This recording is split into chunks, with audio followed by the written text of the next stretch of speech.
오늘은 구약성경 출애굽기 1장 15절로 22절의 말씀을 보겠습니다. 구약성경 82페이지 출애굽기 1장 15절로 22절의 말씀입니다.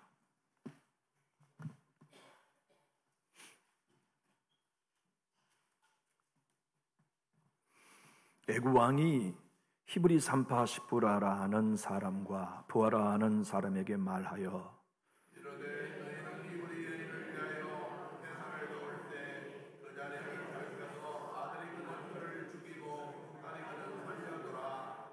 그러나 산파들이 하나님을 두려워하여 애굽 왕의 명령을 어기고 남자 아기들을 살린지라.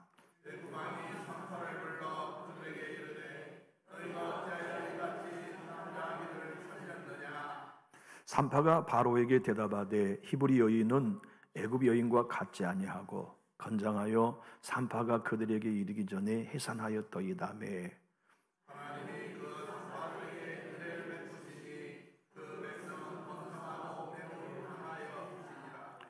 그 산파들은 하나님을 경외하였으므로 하나님이 그들의 집안을 흥흥하게 하신지라.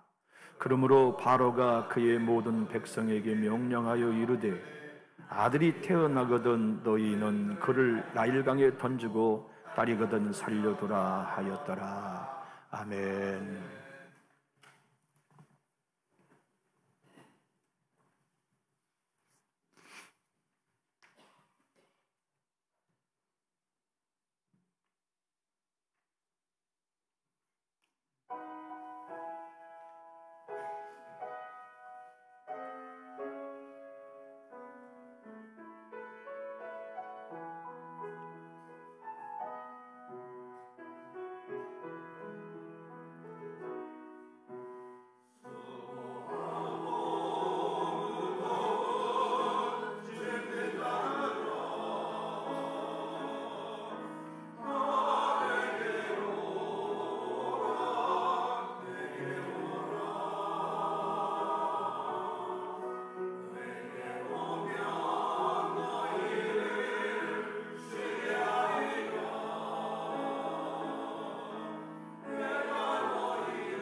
아멘. 감사합니다.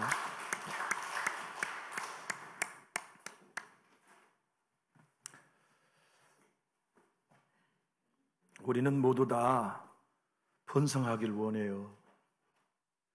형통하기를 바라죠. 기업도 성공하기를 바라고, 가정도 번창하기를 바라고, 자녀도 잘 되기를 바라지만 우리의 삶은 원치 않는 고난이 더 많이 찾아오죠. 지금껏 여러분의 삶을 한번 이등분해 본다면 기뻤던 때가 많았나요? 울었던 때가 많았나요? 형통하고 번성한 때가 많았나요? 위축되고 실패한 때가 더 많았나요? 격려받고 승리한 때와 낙심되고 좌절할 때를 비교해 본다면 어두운 면이 훨씬 더 많이 차지하고 있을 거예요. 가정적으로, 건강적으로, 영적으로, 심지어는 교회도 그렇죠. 여기 애굽에 사는 이스라엘 백성들에게 어려움이 찾아왔어요. 그들이 너무나 많이 번성했죠.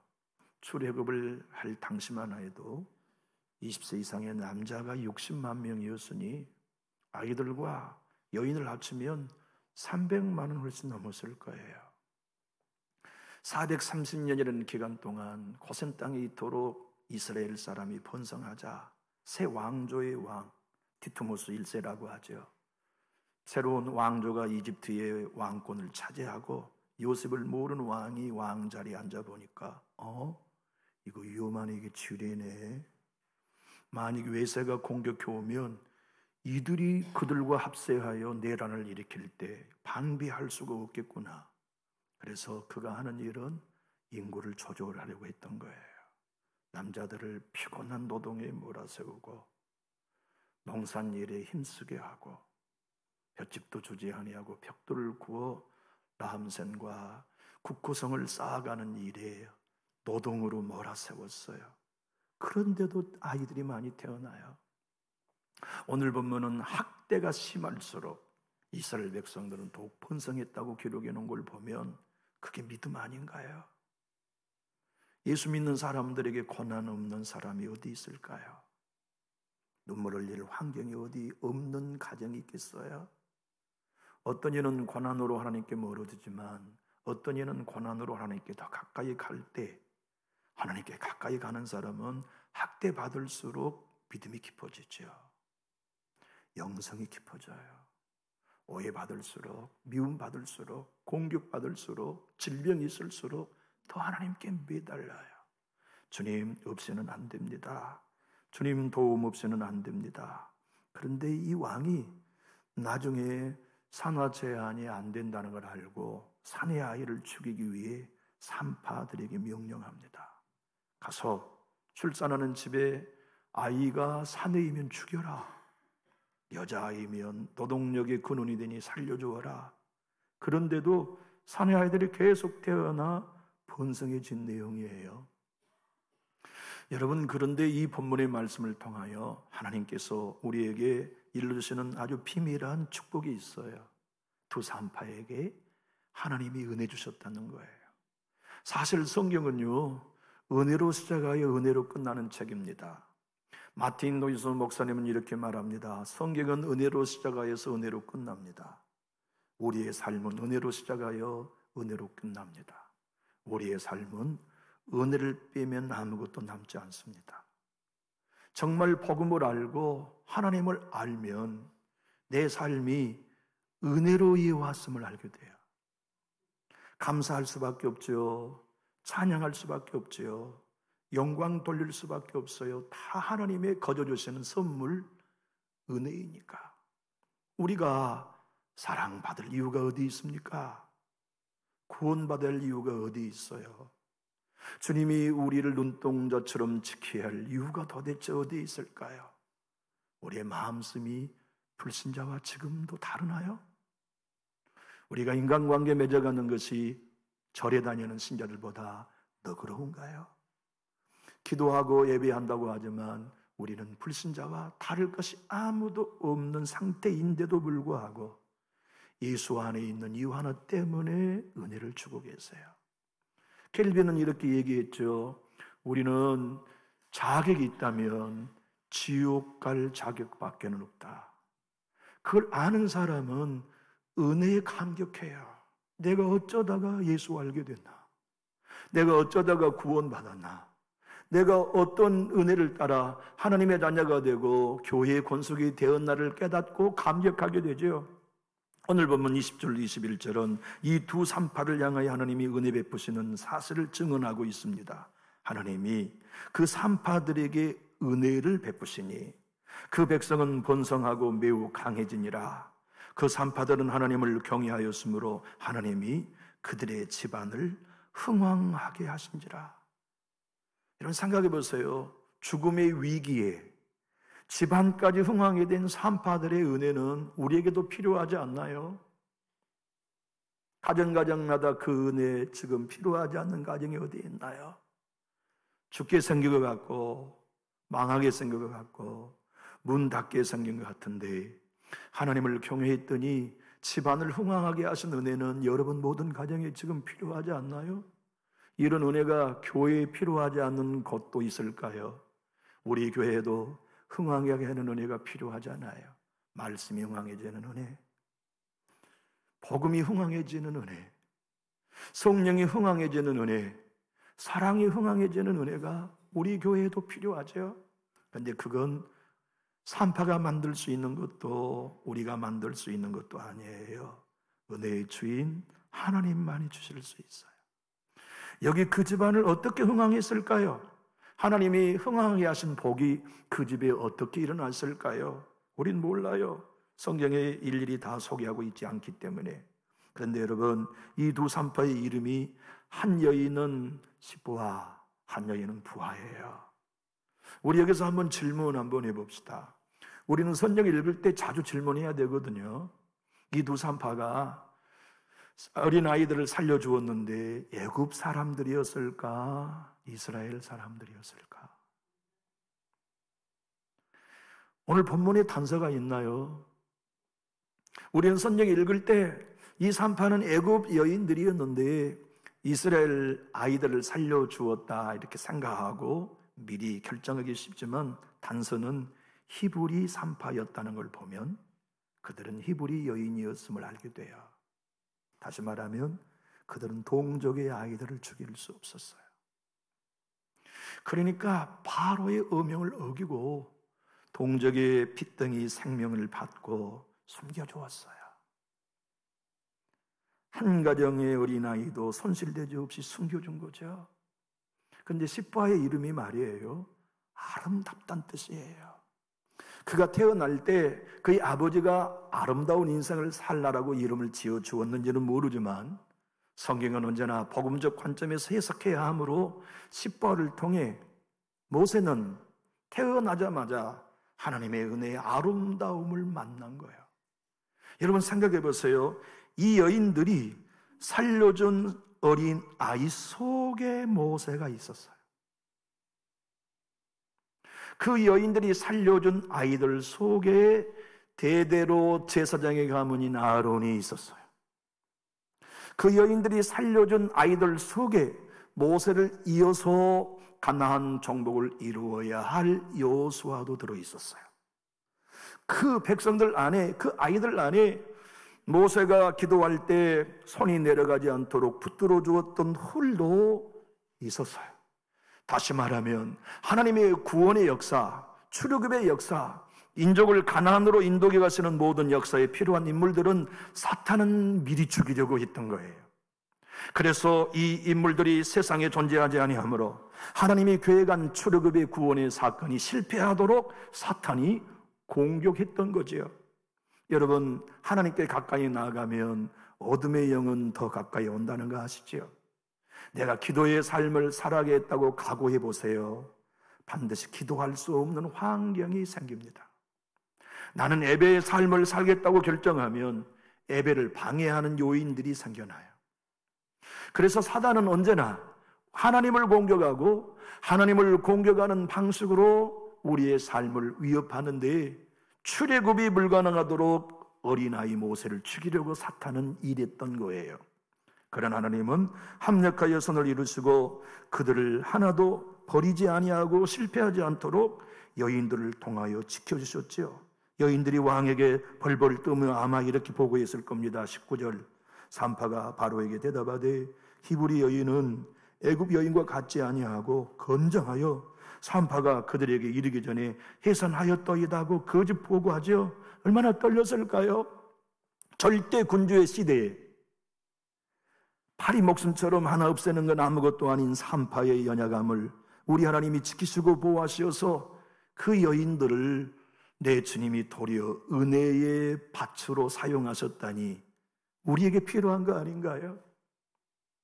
위기의 때 내 앞뒤를 열어갈 수 없을 때 연약하여 스스로 설 수 없는 환경에 내 주님이 산파의 가정에 주시는 은혜가 우리 가정 모두에게 지금 필요하지 않나요?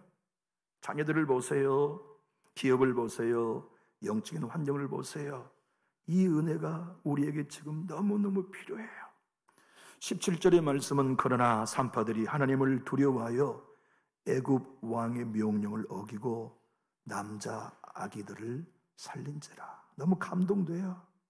아마 모세가 광야에서 이 창세기를 기록하고 출애굽기를 기록할 때 아마 이 구절을 쓰면서 제일 감동됐을 거예요. 하나님, 이때 나를 살려주셨군요. 내가 핏등에 아무것도 모를 때 어머니가 누나와 함께 갈대 상자를 엮어서 나를 나일강에 띄우기 전에 하나님의 은혜는 두 산파를 통해 나에게 있었군요. 그 산파 나는 얼굴 본 적 없지만 우리 어머니를 통해 들려주셨던 시부와 부하를 통해 내가 들었습니다.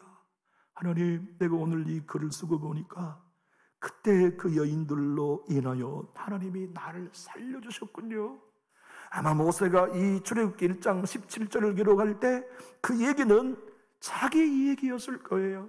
그때 그 여인들이 살려준 사내 아이가 나였다는 걸, 그때 그 여인이 살려준 아이가 내 형 아론이었다는 걸, 그때 그 산파들이 살려준 사람이 여호수아였다는 것을, 그때 그 여인들이 살려준 하나님의 사람들이 갈렙이었다는 걸 알고 그는 이 구절을 쓸 때 더 이상 진행하지 못했을 거예요. 감격스러워 우느라고. 주님, 나를 이렇게 섬세하게 인도하셨군요. 내 삶을 이토록 철저히 책임지셨군요. 갈대 상자의 은혜보다 먼저 있었던 것이 산파의 은혜였군요. 그것이 주의 성령이 우리에게 오시면 우리의 고백이 되지요. 생각해 보세요. 어릴 적 병약해 보지 않은 사람이 여기 어디 있습니까? 저는 5살까지 못 걸었어요. 몸이 아파서. 그때 저 몸은 우리 어머니의 말씀으로 저도 기억도 납니다만 제 몸이 어린아이의 몸이 2개가 될 만큼 부어 있었대요. 저도 그때가 생각납니다. 교회를 가고 싶은데 교회를 갈 수 없으니까 기어서 교회를 갔던 때가 생각이 나요. 그때 그 아픔 때문에 지금 겨울에 저는 추워요. 등에 얼음장을 안고 다니는 것처럼 지금도 겨울이면 항상 추워요. 그런데 하나님이 그때 저를 살리시고 세월 지나오면서 만나는 수많은 바로, 고난, 역경 어디 저뿐만입니까? 하나님께서 그때마다 건져주신 산파의 은혜가 얼마나 큰가요? 우리 주변을 돌아보십시오. 지금도 우리의 가정에 하나님의 은혜는 작은 사람들을 통하여 주고 계세요. 산파와 같은 사람, 무명하고 힘없고 부자 아니고 권세 없고 세상 사람들에게는 눈여겨보임 당하지 않지만 질그릇 같은 그 산파와 같은 분들을 통해 우리의 삶의 은혜를 공급하고 계세요. 그러지 않나요? 여러분에게 위로준 사람이 누구입니까? 여러분을 격려해주고 있는 사람이 누구인가요? 여러분들로 말미암아 믿음에 다시 서서 진리의 길을 걷도록 인도해주고 계시는 분, 그분들은 언제나 힘없는 산파와 같은 연약한 사람들이 아닙니까? 그 사람들을 만나서 우리 여기까지 왔어요. 지금 2025년도 뒤 한 끼를 돌아보면 우리 교회에 산파와 같이 나를 돕는 이들이 누구입니까? 하나님이 지치고 좌절하고 포기하고 싶을 때 산파와 같이 인역한 사람을 보내서 힘내세요. 용기 가지세요. 하나님이 함께 하시잖아요. 주님이 돕고 계시잖아요.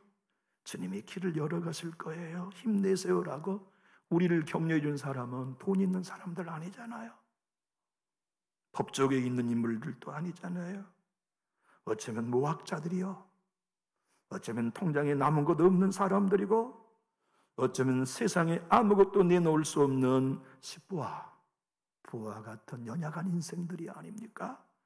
그들을 통해 여기까지 우리를 도우시고 인도하시며 하나님께서 우리의 각자의 집안을 이렇게 세워주셨죠.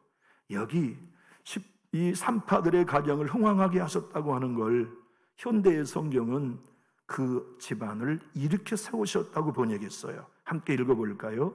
하나님께서 이 산파들을 잘 보살펴 주셨고 이스라엘 사람들은 엄청나게 불어났다. 산파들이 하나님을 두려워하였으므로 하나님께서 이들의 집안을 일으켜 세우셨다. 이 복이 여러분의 가정에 필요하지 않나요? 이 복이 필요하지 않는 가정은 없어요. 이 복이 필요하지 않는 자녀는 없어요. 그런데 하나님이 그 집안을 일으키시는 이 놀라운 것이 무엇으로 하셨느냐? 은혜로 하셨다는 거예요. 하나님의 은혜로. 우리는 은혜를 너무 작게 여기는 경우가 많아요. 눈물 흘리는 눈물을 닦는 정도의 것으로, 병력하면 치료해준 정도의 것으로, 부족하면 채워주는 정도의 것으로, 벌벌 떨고 있으면 평안과 안위를 주시는 것 정도로 생각하며 은혜를 과소평가하는 경우가 많지만 은혜는 하나님이에요. 은혜는 예수님이에요. 은혜는 성령님이에요.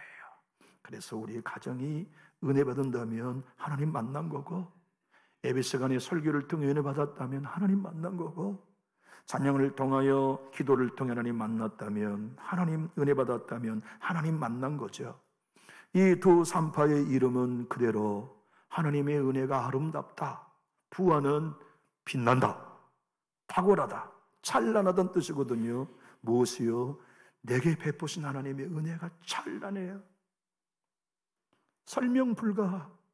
왜 나에게 이런 은혜 주셨는지, 왜 내 집안을 이렇게 세워주셨는지, 왜 내 삶을 이토록 복되게 하셨는지 설명 불가. 그래서 찬란한 하나님의 은혜를 노래하다고 오늘 또 여러분들과 저에게 말씀하시죠. 구원받은 것 찬란한 은혜 아닙니까? 성령의 사람이 되는 것 아름다운 은혜 아닙니까? 교회의 일원이 되고 오늘 성찬에 참여하여 예수님의 살과 피를 먹는 성도가 된 게 영광스러운 찬란한 일이 아닙니까? 사단은 그러한 여러분과 저를 늘 공격하고 여러분과 저의 삶을 넘어뜨리기 위해 괴계를 쓰는 것은 어린 구원자 모세를 죽이려고 했던 것과 똑같이 우리의 가정에 역사하곤 하죠. 믿음의 씨앗을 짓밟아 놓기 위해서, 사랑이 아닌 원수 맺음을 하게 하기 위해서, 협력과 순종이 아닌 불순종과 악한 감정을 갖게 함으로써 우리로 말미암아 모세가 자라지 못하도록, 여호수아가 자라지 못하도록, 아론이 자라지 못하도록 사탄은 그때나 지금이나 역사해요. 여러분, 이 이야기가 어디 구약에만 이야기입니까? 우리 예수님이 이 땅에 오실 때 사단은 헤롯을 통하여 요학설 또 해요. 남자아이를 죽이려고 했던 건가요? 아닙니다. 메시아 예수를 죽이기 위해 사탄은 헤롯을 충동질하여 어린아이를 학살하게 했던 것처럼 사탄은 오늘 또 내일 또 여러분과 저의 가정의 믿음을 학살하기 위하여 공격하며 괴계를 쓰지요. 생각해보고 돌이켜보면 정말 사랑했던 사람이 어느 날 갑자기 원수가 된 경험하지요. 그게 사탄이 하는 일이 아니면 누가 하는 일일까요? 불같이 타올랐던 마음이 사랑이 식어서 얼음장같이 되어버리는 게 어디 우리가 만든 마음입니까? 사탄의 공격 때문입니까? 예배의 감격에 빠져서 예배를 기다리던 기쁨은 온데간도 없고 예배가 의무감이 되어서 주님 예배하는 일을 빨리 마치고 싶은 거, 그렇게 우리의 마음에 예배가 식어져 버리는 것들이 무엇 때문입니까? 결국에는 사탄의 괴계가 아닙니까? 요 사이에 교회, 서울 큰 도시 교회에 퍼지고 있는 유머가 있대요. 한번 따라해 볼까요? 골프는 길게, 예배는 작게. 요 사이 서울에 불고 있는 유머래요. 신자들이 예배 좀 빨리 끝내주라고 골프 치러 가려고. 그래서 교회에 요 사이, 이걸 제가 만든 얘기가 아니고요, 서울의 목사님이 얘기하시더라고요. 목사님, 요 사이에 교회는 신자들이 설교는 짧게, 예배는 짧게, 골프는 길게, 그것이 요새 성도들의 목사에게 요구하는 거라는 거. 사랑하는 교회 여러분, 예배가 너무 행복하고 즐거웠던 때가 여러분과 저에게 식었다면 그건 사단의 공격이지요. 그러나 이거 아셔야 됩니다. 십부화와 부활을 통해 힘없는 세상의 물정도 모르는 핏덩이 모세를 살리는 일에 하나님은 합력하여 선을 이루셨어요. 우리가 하나님을 경외하고 주님을 의지하며 걸어가면 모세가 죽음의 위기에 있었던 것처럼 우리 가정적으로, 자녀적으로, 물질적으로, 교회적으로 큰일 났다 하는 그것까지도 합력하여 선을 이루신 분이 모세의 하나님, 우리의 은혜의 아버지 하나님이에요. 그래서 바울은 로마서 8장 28절에 우리가 알거니와 하나님을 사랑하는 자, 곧 그의 뜻대로 부르심을 입은 자들에게는 모든 것이 합력하여 선을 이루느니라. 옥스퍼드 주석은 오늘 본문을 이렇게 주석하고 있습니다.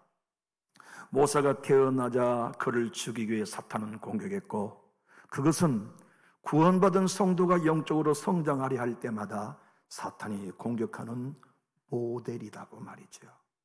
여러분, 믿음이 성장할 때 축 떨어진 때 있었죠. 기도가 불이 붙었음에도 불구하고 뚝 떨어진 예가 있었죠. 진정 신앙의 기쁨과 성령의 충만함이 감격스러워 날마다 교회를 기다렸던 열심이 어느 날 사라지고 내가 불신자 마음보다 전혀 나을 것이 없는 냉랭한 심령으로 떨어진 때가 있었죠. 기억하십시다. 그건 우리가 만든 일이 아니고 하나님이 하신 일도 아니고 사탄이 하는 일입니다.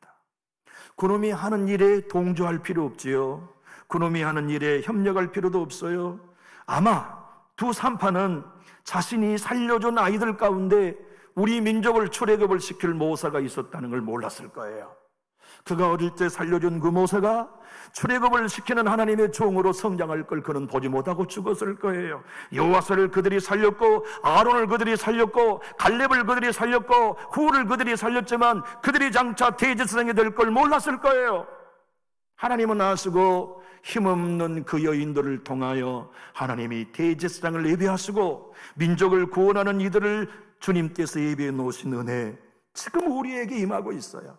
그 은혜가 우리를 살리고 있고 그 은혜가 우리를 지키고 있으며 그 은혜가 여러분과 저를 오늘도 하나님의 사람으로 살아가도록 힘주고 계시죠. 산파의 은혜가 얼마나 귀하고 산파의 축복이 얼마나 귀합니까? 여러분, 하나님의 은혜는 절대로 하늘에서 떨어지지 않아요. 주님이 우리에게 은혜 주시는 것은 사람을 통해 주십니다. 부족할 때 채우시는 것도 사람을 통해 채우시는 여호와의 일에, 내 마음이 두렵고 떨릴 때 평안 주시는 샬롬도 사람을 통하여 주세요. 수많은 우리의 삶의 위기 가운데 반석과 요새가 되신 것도 사람을 통하여 항해 가시고 이루어 가시죠. 그러니 우리가 주님의 은혜를 경험한다는 건 산파와 같은 좋은 사람 만나는 거예요.